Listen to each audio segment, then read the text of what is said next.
नमस्कार दोस्तों, विज्ञप्ति पीसीएस के यूट्यूब चैनल पर आप सभी का स्वागत है। आज हम लोग देख लेते हैं राष्ट्रीय आंदोलन को, ठीक है। और राष्ट्रीय आंदोलन में भी स्पेशली देखा जाए तो गांधी जी को आज समझने की कोशिश करेंगे, जिनको समझना अंग्रेजों की भी बस की बात नहीं थी, तो हम तो क्या ही समझेंगे, लेकिन कोशिश तो कर ही सकते हैं, है ना। तो महात्मा गांधी और उनसे संबंधित जो प्रारंभिक आंदोलन है उनको देख लेते हैं, ठीक है। दक्षिण अफ्रीका की गतिविधियां पहले जान लेते हैं। महात्मा गांधी, अब ये सब तो आप देख लेना कि कहाँ पर उनका जन्म हुआ, मम्मी पापा का क्या नाम था, ये सब क्वेश्चन अब पूछे नहीं जाते हैं।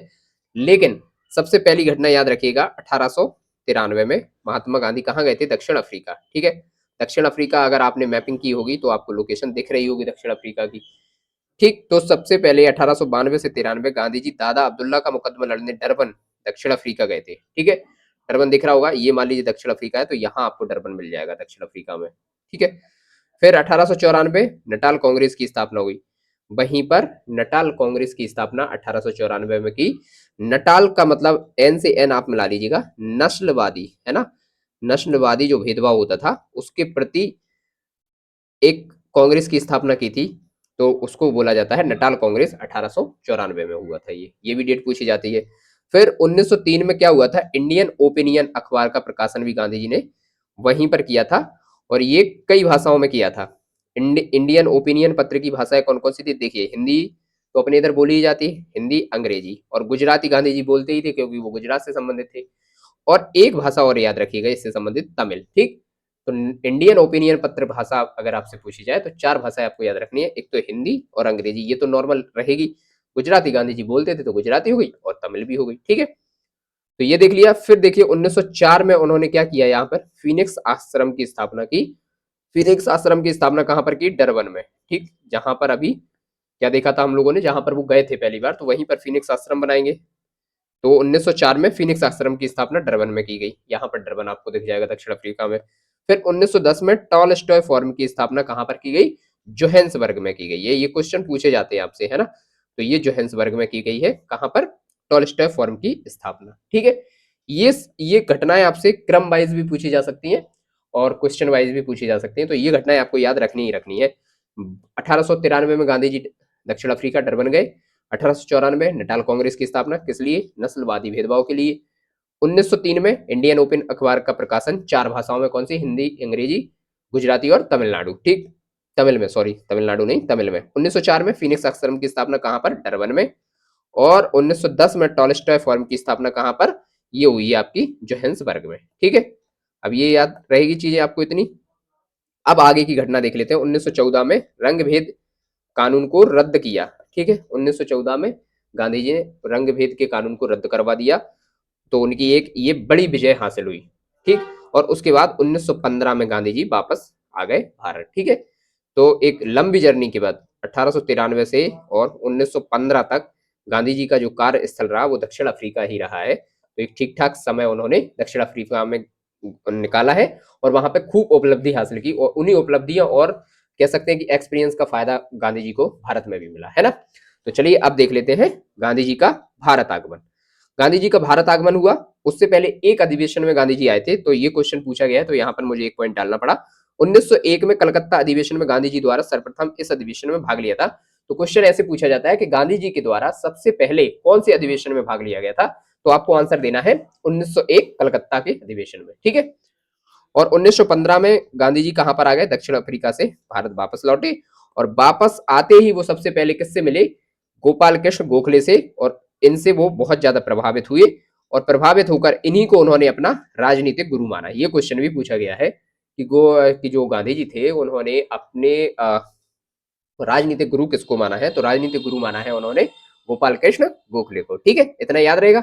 चलिए नेक्स्ट देख लेते हैं। फिर प्रथम विश्व युद्ध, जब गांधी जी वहां पर आए, देखिए 1915 में गांधी जी वापस आए, और 1914 से क्या चल रहा है? प्रथम फर्स्ट वर्ल्ड वॉर चल रहा है। तो फर्स्ट वर्ल्ड वॉर में आते ही उन्होंने क्या किया, यहाँ पर अंग्रेजों का खूब सपोर्ट किया, और बहुत ज्यादा लोगों को भर्ती करवाया सेना में, है ना। तो इनको अंग्रेजों ने एक उपलब्धि थी, कौन सा? सेना में भर्ती कराने वाला सार्जेंट इनको कहा गया, ठीक है। फिर वहीं पर बोयर युद्ध जो चल रहा था, बोयर युद्ध के दौरान चिकित्सीय सेवाओं को दिया उन्होंने, तो इसमें उन्हें केसरी हिंद की उपाधि ब्रिटिश सरकार द्वारा 1915 में दी गई। तो ये दो पॉइंट बहुत ज्यादा पूछे जाते हैं, तो आप दोनों याद रखिए। फर्स्ट वर्ल्ड वॉर में मिल गया उनको कौन सा? सेना में भर्ती कराने वाला सार्जेंट कहा गया उनको। भर्ती कराने वाला सार्जेंट किसे कहा गया, ये क्वेश्चन पूछा भी गया है, तो ये गांधी जी को कहा गया है। और आपसे पूछा जाएगा केसर ए हिंद की उपाधि ब्रिटिश सरकार ने 1915 में कौन से युद्ध में दी थी, बोअर युद्ध में। इसमें चिकित्सीय सेवाओं को गांधी जी ने दिया था। ठीक है, ये सारे के सारे पॉइंट याद रहेंगे। अब देख लेते हैं भारत में गांधी जी के जो प्रारंभिक सत्याग्रह है इनको समझ लेते हैं। देखिए 1916 का जो कांग्रेस अधिनियम चल रहा है, कांग्रेस का अधिवेशन कहां पर चल रहा है, ये चल रहा है लखनऊ में। ठीक, और यहीं पर गांधी जी पहली बार मतलब यहाँ पर पहुंचते हैं। ठीक, तो यहीं पर बिहार से आए हुए होते हैं, पश्चिमी चंपारण से ही, कौन, रामचंद्र शुक्ल। ठीक, तो रामचंद्र शुक्ल गांधी जी से काफी प्रभावित थे और उनको पता था कि ये दक्षिण अफ्रीका से काफी सक्सेस लेकर वापस आए हैं, तो गांधी जी से गुहार लगाते हैं कि आपको चंपारण चलना चाहिए और वहां पर जो किसानों से ज्यादती हो रही है उस पर आपको सत्याग्रह करना चाहिए। तो ये क्वेश्चन पूछा जाता है कि किसके द्वारा गांधी जी को चंपारण बुलाया गया था, तो ये बुलाया गया था रामचंद्र शुक्ल के द्वारा। ठीक है, चंपारण सत्याग्रह कब हुआ, 1917। सन भी याद रखना है आपको और आपको सीक्वेंस भी याद रखना है। तो चक्र एक रख लीजिएगा, चक्र है ना। चक्र से क्या हो जाएगा, देखिए सबसे पहले सी एस से तो आपका हो जाएगा चंपारण, फिर ए से हो जाएगा अहमदाबाद और के से क्या हो जाएगा खेड़ा, और खेड़ा के बाद रॉलेट एक्ट। ठीक, तो ये सारे आप याद रखिएगा। अभी देख लेते हैं वन बाई वन। तो चंपारण पहुंचते हैं और चंपारण में क्या चल रहा था इस समय, तिनकठिया व्यवस्था चल रही थी। कृषकों को अपनी जमीन के 3/20 विभाग पर नील की खेती करना अनिवार्य हो गया था। ठीक है, तो करना ही करना था, ये जरूरी था। और फिर इसी समय फिर नील की जो आपूर्ति थी वो कहाँ से होने लगी थी, वो अमेरिका से होने लगी थी। तो यहाँ पर फिर जमीनें खाली छोड़ दी गई, तो इसी का विरोध चल रहा था। तो गांधी जी के प्रयास से किसान मुक्त हुए इस जमीन पर 3/20 वाले भाग के नियम से। और रविंद्रनाथ टैगोर ने गांधी जी को यहीं पर महात्मा कहा था। तो ये क्वेश्चन भी आपसे पूछा जाता है कि रविंद्रनाथ गांधी जी को महात्मा किसने कहा था, रविंद्रनाथ टैगोर ने, और कहाँ कहा था, तो ये कहा था चंपारण सत्याग्रह से। ये क्वेश्चन पूछा गया 1917 में। ठीक है, ये याद रहेगा। अब देख लेते हैं नेक्स्ट, अहमदाबाद मिल मजदूरों का आंदोलन 1918 में। ये क्या है, प्लेग बोनस को लेकर अहमदाबाद मिल मजदूरों का आंदोलन चल रहा था। प्लेग के समय क्या हुआ था कि बोनस नहीं दिया जा रहा था और बोनस मांगा जा रहा था 35%, है ना। लेकिन यहाँ पर जो कंपनी के मालिक थे, जो मजदूरों को जो दे रहे थे बोनस, वो दे रहे थे मात्र 18%। ठीक है, तो गांधी जी द्वारा 35% बोनस यहाँ पर दिलवाया गया। तो ये भी एक सक्सेस गांधी जी का आंदोलन माना जाता है 1918 का। ठीक है, तो ये हो गया। फिर इसके बाद खेड़ा सत्याग्रह पूछा जाता है 1918 में। तो ये तीनों में ही सक्सेस गांधी जी को लगातार मिला था। इसमें क्या था, अकाल पड़ गया था, तो अकाल पड़ने के कारण फसल बर्बाद हो चुकी थी और इसके बाद मालगुजारी वसूली की जा रही थी जमींदारों के द्वारा। ठीक है, खेड़ा में। तो इसके विरोध में भी गांधी जी को वहां पर सत्याग्रह करने जाना पड़ता है और गांधी जी द्वारा विरोध किया गया। और साथ में कौन था, वल्लभ भाई पटेल भी थे, इंदुलाल याग्निक आदि नेता भी साथ में थे। और इसमें भी गांधी जी को एक बड़ी सक्सेस प्राप्त हुई। तो ये कह सकते हैं आपको यहाँ पर चक्र याद रखना है। ठीक है, चक्र से क्या होगा, देखिए सी एस से आपका हो गया चंपारण, चंपारण 17 में, अहमदाबाद 18 में, खेड़ा 19 में। ठीक, लगातार याद रख लीजिएगा ये। खेड़ा भी, सॉरी, 18 में, खेड़ा भी 18 में है, 19 में नहीं, 18 में ही है। तो ये सन भी याद हो गया और हमको ये सत्याग्रह भी याद है। अब आ गया यहाँ पर चक्र में जो आर ए है ना लास्ट में, तो रॉलेट एक्ट आ गया। और 1900 कब आया, ये 1919 में रॉलेट एक्ट, जलियांवाला बाग दोनों आए 1919 में। देखिए रॉलेट एक्ट क्या था कि अंग्रेज सरकार जिसको भी चाहे किसी को भी उठाकर जेल भेज सकती थी बिना कारण जाने। ठीक, इसीलिए इसको क्या कहा गया, बिना वकील, बिना अपील और बिना दलील का कानून। और इसी का विरोध किया जा रहा था बहुत शांतिमय तरीके से सैफुद्दीन किचलू और सत्यपाल मलिक के द्वारा। ठीक, तो कहां पर ये विरोध किया जा रहा था, तो इनको गिरफ्तारी करके जेल भेज दिया जाता है। इसी का शांतिमय तरीके से अमृतसर के जलियांवाला बाग में एक सार्वजनिक सभा हो रही थी, बिल्कुल शांतिपूर्ण तरीके से। ठीक, 13 अप्रैल 1919 को, इसका आप डेट भी याद रख लीजिएगा, 13 अप्रैल 1919 को अमृतसर में क्या हो रहा था, जलियांवाला बाग में एक सार्वजनिक सभा बुलाई गई थी और शांतिपूर्ण तरीके से एक सभा चल रही थी। ठीक है, तो इसी समय एच डायर द्वारा निहत्थी भीड़ पर गोली चलाने का आदेश दिया जाता है।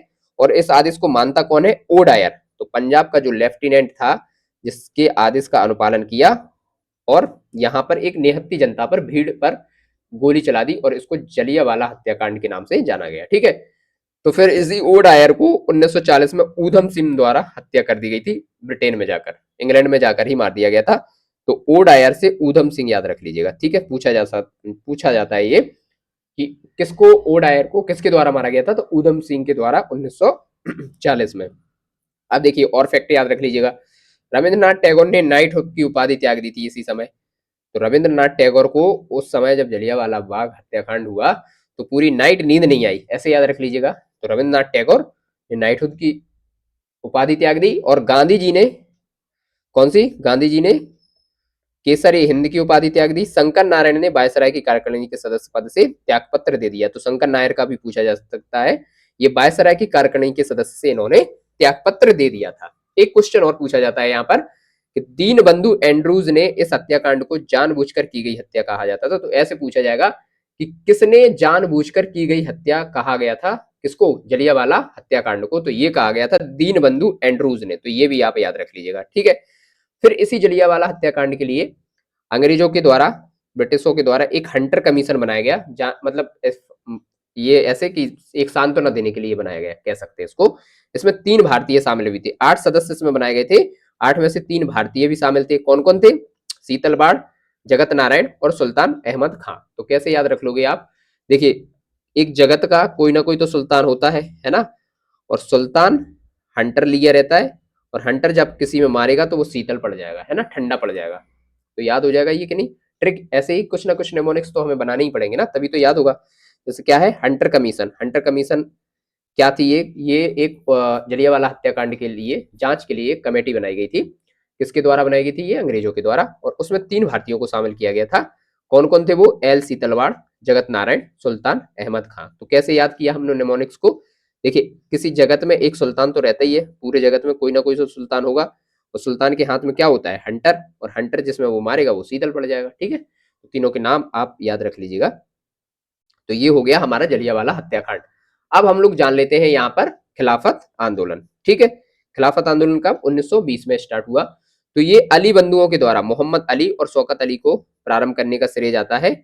और इसका कारण क्या था कि खिलाफत आंदोलन की शुरुआत हुई, तो प्रथम विश्व युद्ध जब चल रहा था, फर्स्ट वर्ल्ड वॉर, तो फर्स्ट वर्ल्ड वॉर के समय तुर्की साम्राज्य का विघटन हुआ, और तुर्की साम्राज्य का जब विघटन हुआ तो वहां का जो खलीफा होता था ना, तो खलीफा के पद को यहाँ से मुक्त कर दिया गया, खलीफा के पद को मुक्त कर दिया गया।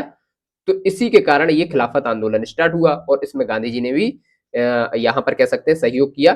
खिलाफत कमेटी सम्मेलन फूट डालो और राज करो के विरोध में अध्यक्षता किसने की थी, मतलब आपसे पूछा जाएगा कि खिलाफत कमेटी सम्मेलन एक किया गया था फूट डालो राज करो के विरोध में, ठीक, क्योंकि अंग्रेज यही चाहते थे कि फूट डालो और राज करो। तो इसके विरोध में अध्यक्षता कौन कर रहे थे, गांधी जी कर रहे थे, और ये नई दिल्ली में। इसी का विरोध मोहम्मद अली जिन्ना ने भी किया था। मोहम्मद अली जिन्ना ने क्या कहा था, खिलाफत आंदोलन की देश के स्वतंत्रता आंदोलन से जोड़ने के विरोध में थे। ये मतलब ये था कि अगर जो देश का स्वतंत्रता आंदोलन चल रहा था, तो जिन्ना इसके विरोध में थे कि खिलाफत आंदोलन को इससे ना जोड़ा जाए, बल्कि गांधी जी इसका सपोर्ट कर रहे थे कि क्यों ना जोड़ा जाए, इस आंदोलन को भी कहीं ना कहीं स्वतंत्रता आंदोलन से जोड़ के देखा जाए, जिससे हिंदू और मुस्लिम एक साथ चल सके, ठीक है ना। तो ये गांधी जी की सोच थी। लेकिन मोहम्मद अली जिन्ना की थी कि नहीं, खिलाफत आंदोलन को आप स्वतंत्रता आंदोलन से अलग रखिए, वो हमारा धर्म का मामला है ना। फिर मदन मोहन मालवीय के बारे में देख सकते हैं, खिलाफत आंदोलन में कांग्रेस की भागीदारी का विरोध किसने किया, मदन मोहन मालवीय ने किया। तो ये क्वेश्चन भी पूछा गया है कि खिलाफत आंदोलन में कांग्रेस की भागीदारी का विरोध किसने किया है, तो ये मदन मोहन मालवीय ने भी किया है, ठीक है। और स्वामी श्रद्धानंद के बारे में क्या पूछा जाता है कि दिल्ली की जामा मस्जिद से हिंदू मुस्लिम एकता का भाषण दिया था स्वामी श्रद्धानंद ने। तो दिल्ली की जो जामा मस्जिद है ना, यहीं से हिंदू और मुस्लिम की एकता का भाषण दिया था स्वामी श्रद्धानंद ने, ठीक है। इतना समझ में आ गया है। अब देख लेते हैं इसके बाद असहयोग आंदोलन को, ठीक है। असहयोग आंदोलन 1920 से लेके 1922 तक चला। और नागपुर अधिवेशन की बात कर लेते हैं यहाँ पर। नागपुर अधिवेशन 1920 में जब चल रहा था, तो असहयोग आंदोलन का प्रस्ताव यहीं पर पारित किया गया था पहली बार, किसके द्वारा, सी आर दास के द्वारा। तो सी आर दास के द्वारा, कैसे याद रखेंगे, नाग जो है ना डसता है, ठीक है, तो डसता है, यहीं से नागपुर अधिवेशन की अध्यक्षता निकल आएगी दास, और यहां पर शुरू हुआ था क्या, असहयोग आंदोलन का प्रस्ताव यहीं पर रखा गया था। विजय राघवाचार्य को इसका अध्यक्ष बनाया गया था। ये सारे के सारे क्वेश्चन पूछे गए पीवाई की, जब आप देखोगे तो उसमें आपको समझ में आएंगी चीजें, ठीक है। फिर 1 अगस्त 1920 को असहयोग आंदोलन का प्रारंभ हुआ, और कांग्रेस के विजयवाड़ा अधिवेशन में मार्च 1921 में कांग्रेस की सदस्यता का लक्ष्य 1 करोड़ रखा गया। इसी को लेकर जब कांग्रेस का जो अगला अधिवेशन होना था विजयवाड़ा में, ठीक है, कब 1921 में, तो इसने कांग्रेस का जो लक्ष्य रखा था वो 1 करोड़ रखा था, क्योंकि इसमें पता चल जाता ना कि असहयोग आंदोलन को कैसे बढ़ावा दिया जाए। गांधी जी ने यहीं से धोती कुर्ता पहनना छोड़ दिया और लंगोटी पहनने लगे और जीवन भर अर्धनग्न फकीर की तरह रहे। ठीक है, तो ये भी क्वेश्चन पूछा गया है, लेकिन छोटे एग्जाम में पूछा गया है कि गांधी जी ने धोती कुर्ता पहनना कौन से आंदोलन से छोड़ दिया था, तो वो ये असहयोग आंदोलन ही था 1 अगस्त 1920 का, जहां से गांधी जी ने धोती कुर्ता पहनना छोड़ दिया था। ठीक है, 1 वर्ष के भीतर स्वराज का नारा दिया था किसने? गांधी जी ने ही दिया था ये, कि 1 वर्ष के भीतर अब हमें स्वराज का नारा किसने दिया था, तो ये भी पूछा जाता है, तो आपको पता होना चाहिए 1 वर्ष के भीतर स्वराज, ये नारा दिया था गांधी जी ने। चोरी चोरा कांड होने के कारण गांधी जी ने इसको वापस ले लिया था। चोरी चोरा कांड क्या था? चोरी चोरा कांड हुआ था गोरखपुर में। ठीक है, गोरखपुर में क्या हुआ था कि एक शांतिपूर्ण जुलूस निकाला जा रहा था, तो उस जुलूस पर, असहयोग आंदोलन के जुलूस पर ही पुलिस ने क्या कर दिया? लाठियां चार्ज कर दी। तो भीड़ यहां पर भड़क गई और भीड़ ने क्या किया? बदले में थाने में आग लगा दी, जिसमें कई पुलिसकर्मियों की मृत्यु हो गई। इसी को चोरी चोरा कांड के नाम से जाना जाता है। इसकी डेट पूछी जाती है तो 4, कहीं पर 5 फरवरी भी लिखा होता है, तो 4 फरवरी 1922 में। ठीक, तो ये डेट भी याद रख लीजिएगा चोरा चोरी कांड का। ठीक है, चोरी चोरा कांड होने के कारण गांधी जी ने असहयोग आंदोलन को वापस ले लिया। जमनालाल बजाज ने क्या किया था? इसी समय राय बहादुर की उपाधि वापस कर दी थी। और रविंद्रनाथ टैगोर ने क्या किया था? विदेशी वस्त्र की होली जलाए जाने को निष्ठुर बर्बादी कहा था, क्योंकि जो विदेशी वस्त्र थे ना उसकी होली जलाई जा रही थी। मतलब ऐसा माना जा रहा था कि जो विदेशी वस्त्र हैं उनको अब हम लोग नहीं पहनेंगे, क्योंकि असहयोग आंदोलन का मतलब क्या हुआ कि सहयोग नहीं करना है ना। तो विदेशी वस्त्रों की होली जलाई जा रही थी, तो इसी को निष्ठुर बर्बादी किसने कहा था? रविंद्रनाथ टैगोर ने कहा था। ठीक है, अब नेक्स्ट देख लेते हैं, थोड़ी सी संस्थाएं, वर्ष और स्थान पूछे जाते हैं। देखिए, जैसे बनारस हिंदू विश्वविद्यालय की आपसे वर्ष पूछा जाता है, तो बीएचयू की स्थापना कब हुई थी? 1916 में, ये तो आपको पता भी होगा। स्थान कहाँ पर है? बनारस। और जामिया मिलिया की हुई 1920 में अलीगढ़ में। काशी विद्यापीठ 1921 बनारस में। तो ये तीनों की तीनों आप यूनिवर्सिटी का ध्यान रखिएगा, विश्वविद्यालय जहां पर भी हुई। फिर चोरी चोरा कांड आ गया है, जिसको हम लोग बहुत अच्छे तरीके से देख लिया है। चलिए नेक्स्ट देख लेते हैं आप, स्वराज पार्टी। ठीक, स्वराज पार्टी के बारे में ठीक से जान लेते हैं, यहाँ से क्वेश्चन बनता है और बना भी है पहले। ठीक, स्वराज पार्टी क्या है? स्थापना कब हुई इसकी? 1923 में इलाहाबाद में हुई। सी आर दास इसके पहले अध्यक्ष बनाए गए और मोतीलाल नेहरू जो है वो महासचिव बनाए गए। ये तीनों के तीनों क्वेश्चन आपसे पूछे जा सकते हैं, क्योंकि स्वराज पार्टी का स्थापना पूछा जा सकता है सबसे पहले तो इलाहाबाद में 1923 में। फिर इसके बाद एक क्वेश्चन पूछा जाता है कि मद्रास शाखा जो है ना, इस यहाँ पर कौन था? तो श्रीनिवास आयंकर व एन सी केलकर, ये मद्रास शाखा के अध्यक्ष थे। ठीक, फिर विट्ठल भाई पटेल केंद्रीय विधानमंडल के अध्यक्ष थे। 1925 में मृत्यु हो गई और स्वराज पार्टी का यहाँ से पतन स्टार्ट हुआ। ठीक, कब? तब सीआर दास देशबंधु की उपाधि, सीआर दास को देशबंधु की उपाधि दी गई थी। देखिए, जो विट्ठल भाई पटेल है इनको केंद्रीय विधानमंडल के अध्यक्ष के रूप में चुना गया था। ठीक है, और सीआर दास का क्या हुआ था? देशबंधु की उपाधि दी गई थी। और 1925 में सीआर दास की मृत्यु हो गई थी, ना कि विट्ठल भाई पटेल की। ठीक है, सीआर दास की मृत्यु हुई और यहीं से स्वराज पार्टी का पतन स्टार्ट हो गया। कथन क्या था सीआर दास का? एक कथन बहुत ज्यादा पूछा जाता है स्वराज पार्टी के लिए, कि स्वराज आम जनता के लिए होना चाहिए, केवल वर्गों के, कुछ वर्गों के लिए नहीं। ठीक है, किसके लिए होना चाहिए? आम जनता के लिए होना चाहिए। उनका मानना था कि उच्च वर्ग के लिए नहीं होना चाहिए, सभी के लिए होना चाहिए, है ना। और जिन्ना ने केंद्रीय विधानसभा में स्वराज दल का समर्थन किया, तो ये क्वेश्चन भी पूछा जाता है कि जिन्ना ने इसका विरोध किया था या समर्थन किया था। तो जिन्ना ने समर्थन किया था स्वराज दल का। ठीक है, स्वराज पार्टी का समर्थन किया था। 1930 में स्वराजियों ने विधानमंडल का दामन छोड़ दिया, मतलब वो नाराज हो गए थे ना, टकराव होने लगा था किसमें? नरम दल और गरम दल में। तो 1930 में स्वराजियों ने विधानमंडल का दामन छोड़ दिया और इससे स्वराज पार्टी का अंत हो गया। ठीक, क्योंकि जब विधानमंडल में उनकी पावर नहीं रही और सीटें नहीं आई उनकी, तो उनका अंत हो गया। अन्य सदस्य भी पूछे जाते हैं, कौन कौन है? देखिए, सीआर दास के अलावा और विट्ठल भाई पटेल के अलावा कौन? विट्ठल भाई के अलावा थे कस्तूरी रंगन, हकीम अजमल खान, मोतीलाल नेहरू और सीआर दास। सीआर दास तो आपको याद ही रहेंगे, विट्ठल भाई पटेल याद ही रहेंगे। तो अब 3 और कर लीजिएगा, कस्तूरी रंगा, हकीम अजमल खान और मोतीलाल नेहरू। ठीक है, तो ये हो गई हमारी स्वराज पार्टी। ठीक है, याद रख लेना 1923 इलाहाबाद में इनका, इसकी स्थापना हुई थी। चलिए अब देख लेते हैं कांग्रेस का लाहौर अधिवेशन और पूर्ण स्वराज। ठीक, कब हुआ ये? 1929 में। कांग्रेस का लाहौर अधिवेशन कब हुआ था? 1929 में हुआ। अध्यक्षता कौन कर रहा था इसकी? जवाहरलाल नेहरू। और इसमें पूर्ण स्वराज की मांग की गई। सबसे पहले पूर्ण स्वराज की मांग कहां पर की गई थी? तो ये की गई थी लाहौर अधिवेशन में। 26 जनवरी को पूर्ण स्वाधीनता दिवस के रूप में भी मनाया जाता है। 26 जनवरी को यहीं से पूर्ण स्वाधीनता दिवस मनाया जाता है। 26 जनवरी, इसीलिए ये 26 जनवरी की डेट बहुत इंपॉर्टेंट मानी जाती है। बाद में इसी को गणतंत्र दिवस के रूप में मनाया गया है ना, इस डेट को खाली नहीं रखा गया। फिर गांधी जी की जो 11 सूत्रीय मांगे थी, 31 जनवरी 1930 को ये 11 सूत्री मांग की गई। वायसराय कौन था? Lord Irwin. और ब्रिटिश प्रधानमंत्री रैमजे मैकडोनाल्ड के सम्मुख। तो ये पूछा जाता है कि जब गांधी जी ने 11 सूत्रीय मांगों की मांग की तो वायसराय कौन था? Lord Irwin. और ब्रिटिश का प्रधानमंत्री कौन था इस समय? Ramsay MacDonald. ठीक है। गांधी जी द्वारा अपने पत्र यंग इंडिया में 11 सूत्रीय मांगों का प्रस्तुतिकरण किया गया, लेकिन इन 11 सूत्रीय मांगों को माना नहीं गया।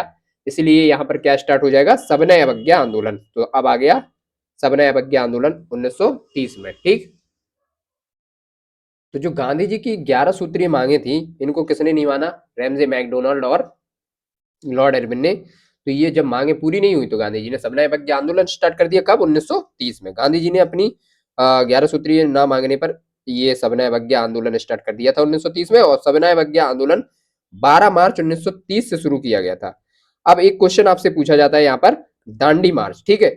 दांडी मार्च में सबसे पहले पूछा जाता है कि कहां से कहां तक की ये यात्रा थी। तो साबरमती से दांडी तक 78 अनुयायियों के साथ गांधी जी ने ये यात्रा शुरू की थी। कब? 12 मार्च 1930 से 6 अप्रैल 1930 तक। तो लगभग लगभग 26 दिन ये बन रहे हैं, है ना। तो 12 मार्च 1930 से 6 अप्रैल 1930, ये डेट आपको याद रखनी है। और ये भी याद रखना है कि कहां से कहां तक, तो साबरमती से दांडी तक। ठीक। सुभाष चंद्र बोस द्वारा इस मार्च की तुलना नेपोलियन के एल्वा पेरिस अभियान से की गई थी।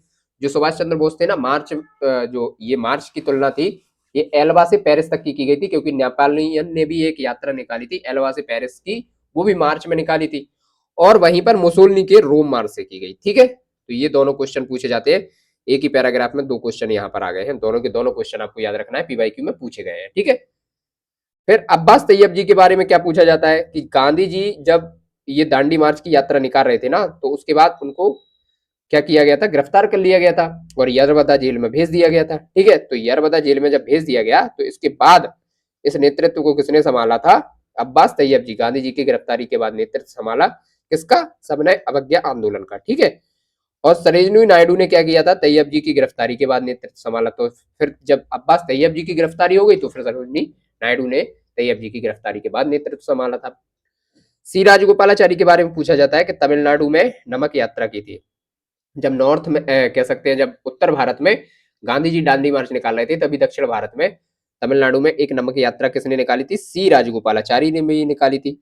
और बेब मिलन जो दांडी मार्च को देख रहे थे, उन्होंने कहा था, लिखा था कि मैंने इतना कष्टदायक अत्याचार कभी नहीं देखा। तो ये इनका जो ये कथन है, ये पूछा जाता है बेब मिलर का कि मैंने इतना कष्टदायक अत्याचार कभी नहीं देखा। ये बेब मिलन ने किसके लिए कहा था? तो ये गया था सविनय अवज्ञा आंदोलन के लिए, और सविनय अवज्ञा आंदोलन में भी दांडी मार्च के लिए। ठीक है। ये याद रखना है आपको। खान अब्दुल गफ्फार खां के बारे में क्या पूछा जाता है? उत्तर पश्चिम सीमा प्रांत में जो थे, ये सविनय अवज्ञा आंदोलन का इन्होंने नेतृत्व किया था। ठीक। खुदाई खिदमतगार लाल कुर्ती संगठन की स्थापना भी इन्होंने की थी। ये क्वेश्चन दोनों पूछे गए हैं। खुदाई खिदमतगार लाल कुर्ती का संगठन की स्थापना किसने की थी? खान अब्दुल गफ्फार खान ने। और जिया तरंग आंदोलन ये कहा हुआ था? मणिपुर में रानी गेंडल्यू द्वारा नागा जनजातियों का नेतृत्व किया गया था। तो ये क्वेश्चन भी पूछा जाता है, जिया तरंग आंदोलन, तो ये मणिपुर में हुआ था रानी गेंडल्यू द्वारा। ठीक। और नागा जनजातियों का नेतृत्व ये कर रही थी। ठीक है। यहीं पर एक क्वेश्चन और पूछा था, टाइम मैगजीन ने 1930 में गांधी जी को मैन ऑफ द ईयर के रूप में चुना था। टाइम मैगजीन ने 1930 में गांधी जी को मैन ऑफ द ईयर के रूप में इसी समय पर चुना गया था। ठीक है। फिर देख लेते हैं प्रथम गोलमेज सम्मेलन। प्रथम गोलमेज सम्मेलन से कैसा क्वेश्चन पूछा जाता है कि ये कब हुआ? सबसे पहले 12 नवंबर 1930 से लेकर 19 जनवरी 1931 तक ये सम्मेलन चला था। ठीक है। ब्रिटिश शासकों द्वारा भारतीयों को बराबर का दर्जा देने के लिए पहली बार चर्चा की गई थी प्रथम गोलमेज सम्मेलन में। ब्रिटिशों ने कहा था कि भारतीयों को भी अब बराबर का दर्जा दिया जाएगा। तो इसके लिए क्या किया गया था? प्रथम गोलमेज सम्मेलन हुआ, मतलब गोलमेज सम्मेलन किए गए। तो ये 3 गोलमेज सम्मेलन हुए थे, फर्स्ट, सेकंड एंड थर्ड। तो ठीक है। इसमें ब्रिटिश भारत शासकों द्वारा भारतीयों को बराबर का दर्जा दिया गया, और कांग्रेस ने इसमें भाग नहीं लिया था। कांग्रेस में इसमें भाग नहीं लिया था। कांग्रेस ने सिर्फ सेकंड जो गोलमेज सम्मेलन हुआ था उसमें भाग लिया था, वो भी गांधी जी गए थे इसमें। ठीक है। और पहले ही गोलमेज सम्मेलन में मुस्लिम लीग ने पृथक निर्वाचन की मांग की और दलित वर्गों ने भी पृथक निर्वाचन की मांग की, लेकिन एकता के अभाव के कारण ये पृथक निर्वाचन मांग को पूरा नहीं किया गया। ठीक, फिर गांधी इरविन समझौता हुआ, दिल्ली समझौता के नाम से भी इसको जाना जाता है। गांधी इरविन समझौता 5 मार्च 1931, इसकी डेट याद रखिएगा। क्या हुआ, जब कांग्रेस ने प्रथम गोलमेज सम्मेलन में भाग नहीं लिया ना, तब फिर गांधी और इरविन समझौता हुआ। इरविन ने कहा कि भाई कांग्रेस क्यों इसमें भाग नहीं ले रही है, इसी पर चर्चा हुई, तो इसको दिल्ली समझौता के नाम से भी जाना जाता है। 5 मार्च 1931 को ये हुआ था। तेज बहादुर सप्रू और आर जयकर के प्रयत्नों से ये हुआ, और सरोजनी नायडू ने क्या कहा था, इनको दो महान आत्माओं का मिलन कहा था। ठीक, दो महान आत्माओं का मिलन कहा था। तो इसी में गांधी और इरविन समझौते में क्या हुआ कि जितने भी क्रांतिकारी हैं इनको बरी किया जाए, इसको इस बात को मानना था। तो फिर जब ये बात मान ली गई तो इसी के लिए हुआ था फिर क्या, द्वितीय गोलमेज सम्मेलन में कांग्रेस ने भाग लिया था। लेकिन इससे पहले क्या हुआ, कराची अधिवेशन 1931 में ही हुआ, मार्च में। ठीक, दिल्ली समझौते की स्वीकृति इसी में मिली। वल्लभ भाई पटेल इसके अध्यक्ष थे। मौलिक अधिकारों पर संकल्प पारित हुआ जवाहरलाल नेहरू के द्वारा। ठीक है, तो ये क्वेश्चन पूछा जाता है। कराची अधिवेशन 1931 में हुआ था, दिल्ली समझौते में जो स्वीकृति हुई थी वो इसी में मिली थी, और वल्लभ भाई पटेल इसके अध्यक्ष थे। ठीक है, ये अध्यक्ष आपको याद रख लेना है। कराची अधिवेशन में वल्लभ भाई पटेल अध्यक्ष बने हुए थे, और मौलिक अधिकारों पर संकल्प पारित किया गया था जवाहरलाल नेहरू के द्वारा। ठीक, अब जब गांधी जी में और इरविन में ये समझौता हुआ कि चलिए सारे क्रांतिकारियों को छोड़ दिया जाएगा, तो दूसरा गोलमेज सम्मेलन जब हुआ तो इसमें कांग्रेस ने फिर भाग लिया। 7 सितंबर 1931 से 1 दिसंबर 1931 के बीच इसमें भाग लिया गया। ठीक है, और कांग्रेस की ओर से एकमात्र प्रतिनिधि थे कौन, गांधी जी थे, और राजपूताना जहाज से गए थे। ये भी क्वेश्चन पूछा गया है, एक पीवाईक्यू में दिया हुआ है कि कौन से जहाज से गांधी जी द्वितीय गोलमेज सम्मेलन में इंग्लैंड गए थे, तो ये गए थे राजपूताना जहाज से। और साथ में कौन कौन गए थे, सरोजनी नायडू, एनी बेसेंट, मदन मोहन मालवीय, ये 3 लोग और साथ में गए थे। ठीक, और भीमराव अंबेडकर ने दलितों के लिए पृथक निर्वाचन की मांग की थी द्वितीय गोलमेज सम्मेलन पहले में की थी, लेकिन पहले में उतनी एकता नहीं बन पाई थी, तो दूसरे में फिर से कर दी दलितों के लिए पृथक निर्वाचन की मांग। सांप्रदायिक गतिरोध के कारण ये समाप्त हो गया। सांप्रदायिक गतिरोध के कारण ये द्वितीय गोलमेज सम्मेलन समाप्त हुआ। और इसी द्वितीय गोलमेज सम्मेलन में विस्टन चर्चिल ने कहा था गांधी जी को अर्धनग्न फकीर। ठीक है, विस्टन चर्चिल ने कहा था अर्धनग्न फकीर। तो ये क्वेश्चन भी पूछा जाता है कि गांधी जी को कौन से सम्मेलन में अर्धनग्न फकीर किसने कहा था, तो द्वितीय गोलमेज सम्मेलन में, और विस्टन चर्चिल ने। ठीक है, ये याद रहेगा। 28 दिसंबर 1931 को गांधी जी की लंदन से खाली हाथ बंबई पहुंचे, और उन्होंने बंबई पहुंचते हुए कहा था कि मैंने अपने देश को बट्टा नहीं लगने दिया, है ना। ये भी एक कथन पूछा जाता है। ये हो गया, और इसमें कह सकते हैं एक तरीके से बहुत ज्यादा संतुष्टि नहीं रही दूसरे गोलमेज सम्मेलन में, तो तृतीय गोलमेज सम्मेलन में फिर से कांग्रेस भाग नहीं लगी, है ना। तो फिर हुआ यहाँ से स्टार्ट सविनय अवज्ञा आंदोलन 2.0, 1932 से लेके 1934 तक चलेगा अब ये, है ना। 1932 में क्या हुआ, द्वितीय गोलमेज सम्मेलन की असफलता हो गई, इसलिए सविनय अवज्ञा आंदोलन को दोबारा से स्टार्ट कर दिया गया, क्योंकि रोका ही इसी शर्तों पे गया था ना। और अप्रैल 1934 में गांधी जी ने इसे वापस ले लिया। ठीक, फिर अप्रैल 1934 में इसको वापस ले लिया गया था। और सांप्रदायिक पंचायत से भी क्वेश्चन पूछा जाता है, कम्युनल अवार्ड या पूना पैक्ट के नाम से भी इसको जाना जाता है, 1932 में। ठीक, 16 अगस्त 1932 को इसमें क्या हुआ था, गांधी जी में और अंबेडकर जी में जो कह सकते हैं एक तरीके से कि पृथक निर्वाचन को लेकर, दलित पृथक निर्वाचन को लेकर जो बात हुई थी, उसके लिए ये कम्युनल अवार्ड या पूना पैक्ट के नाम से इसको जाना जाता है। ठीक है, तो इससे रैमजी मैकडोनाल्ड से सबसे पहले क्वेश्चन पूछा जाता है। ये ब्रिटिश पीएम प्रधानमंत्री थे उस समय के। तो सांप्रदायिक पंचायत की घोषणा किसने की थी, रैमजी मैकडोनाल्ड ने। और अल्पसंख्यक समुदाय जो मुस्लिम, सिख और दलित थे ना, इनके लिए विधानमंडल में सीटें आरक्षित की जाएंगी, ये रैमजे मैकडोनाल्ड ने सांप्रदायिक पंचायत की घोषणा में कहा गया था।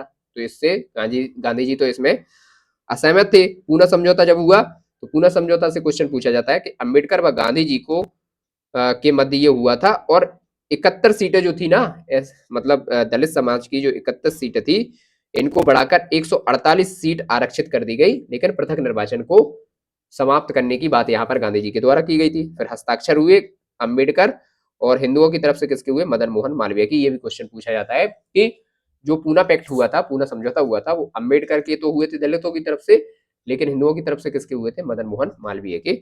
गांधी जी द्वारा हस्ताक्षर इसमें नहीं हुए थे, है ना। गांधी जी की तरफ से किसने भाग लिया था, मदन मोहन मालवीय ने। ये कुछ क्वेश्चन पूछा जाता है। तो ये हो गया हमारा, पहले हम लोगों ने देख लिया सांप्रदायिक पंचायत में रैमजी मैकडोनाल्ड कि यही पूछा जाएगा कि सांप्रदायिक पंचायत की घोषणा किसने की थी, तो रैमजी मैकडोनाल्ड ने की थी। ठीक है, पूरा समझौता किसके किसके बीच हुआ, अंबेडकर और गांधी जी के बीच। लेकिन इस पे हस्ताक्षर किसने किए थे? मदन मोहन मालवीय ने, ना कि गांधी जी ने। तो ये याद रख लेना है पॉइंट, ठीक। फिर देख लीजिए, हरिजन सेवक संघ की स्थापना यहाँ पर गांधी जी ने की। तो कब हुई? ये 1932 में इसकी स्थापना की गई। और अध्यक्ष किसको बनाया गया? जीडी बिड़ला को बनाया गया, ठीक है। पूर्व नाम क्या था? All India untouchability league. Harijan नामक साप्ताहिक पत्रिका भी गांधी जी ने निकाली थी। और ये हरिजन नामक जो साप्ताहिक पत्रिका निकाली थी वो गांधी जी ने अंग्रेजी में निकाली थी, ठीक है। तो ये याद रख लेना है, यहाँ से भी क्वेश्चन पूछा जाता है। फिर देख लेते हैं, डिप्रेस्ड क्लास लीग से क्वेश्चन पूछा जाता है। बाबू जगजीवन राम इसके स्थापना की थी। और all India scheduled caste federation के कौन थे अध्यक्ष? B R Ambedkar. All India depressed class association के तो कौन थे? एम जी राजा, ठीक। तो यही की यही डिप्रेस्ड कर लीजिए। देखिए, डिप्रेस्ड क्लास लीग, बाबू जगजीवन राम इसके अध्यक्ष थे। ऑल इंडिया शेड्यूल कास्ट की बात किसने की थी? शेड्यूल कास्ट के लिए पृथक निर्वाचन की बात किसने की थी? अम्बेडकर जी ने की थी। तो इसके अध्यक्ष कौन हो जाएंगे? B R Ambedkar. और all India depressed class association की स्थापना किसने की थी? ये की थी एम जी राजा। जो राजा थे वो डिप्रेशन में चले गए थे, है ना। फिर इसके बाद हुआ तृतीय गोलमेज सम्मेलन, ठीक है। क्योंकि द्वितीय गोलमेज सम्मेलन तो असफल हो गया था, तो तृतीय गोलमेज सम्मेलन भी हुआ 17 नवंबर 1932 से लेकर 24 दिसंबर 1932 तक ये रखा गया। ये डेट खूब पूछी जाती है। सारे के सारे सम्मेलन जो जितने अभी है ना, गांधी इरविन समझौता, पूना पैक्ट, इनकी सारी डेट पूछी जाती है। तो ये आपको डेट याद रख लेनी है, ठीक। इसमें कांग्रेस ने फिर से भाग नहीं लिया। सैमुअल होर द्वारा भारत शासन अधिनियम हेतु ब्रिटिश संसद में बिल पेश किया गया और इसे भारत शासन अधिनियम 1935 के नाम से जाना जाता है। तो इसको ये क्वेश्चन याद रखा जाता है कि भारत शासन अधिनियम 1935 जो आया वो कौन से गोलमेज सम्मेलन में आया था? वो आया था तीसरे में, ठीक है। और एक क्वेश्चन अम्बेडकर जी के बारे में पूछा जाता है कि अम्बेडकर जी ने तीनों गोलमेज सम्मेलन में भाग लिया था, ठीक है। ये क्वेश्चन भी आपसे बहुत ज्यादा पूछा जाता है। फिर यहीं पर एक पॉइंट और देख लीजिएगा, और आज का लास्ट पॉइंट, कांग्रेस समाज पार्टी जो समाजवादी पार्टी थी उसकी स्थापना कब हुई? 1934 में। संस्थापक सदस्य पूछे जाते हैं। संस्थापक सदस्य कौन थे? आचार्य नरेंद्र देव और जयप्रकाश नारायण। अन्य सदस्य कौन थे? राम मनोहर लोहिया और मीनू मसानी। तो देखिए, जो समाजवादी पार्टी अभी है ना, वो यहीं से तो निकली हुई है, कांग्रेस समाजवादी पार्टी से। क्योंकि वो अपना जो लीडर मानते हैं वो राम मनोहर लोहिया को तो मानते थे, मुलायम सिंह यादव है ना। अभी उनके पुत्र अखिलेश यादव इस पार्टी को चला रहे हैं।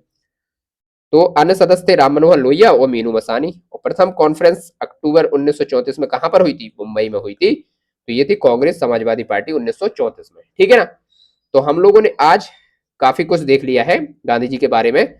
सबसे पहले तो देखा था गांधी जी की दक्षिण अफ्रीका में जो गतिविधियां थी वो देख ली थी कंप्लीटली। फिर गांधी जी जैसे ही भारत में आए तो भारत से उनकी जो गतिविधियां स्टार्ट हुई वो देखी। फिर चंपारण सत्याग्रह 1917 देख लिया, है ना। अहमदाबाद मिल मजदूर आंदोलन देख लिया था हम लोगों ने 1918 का।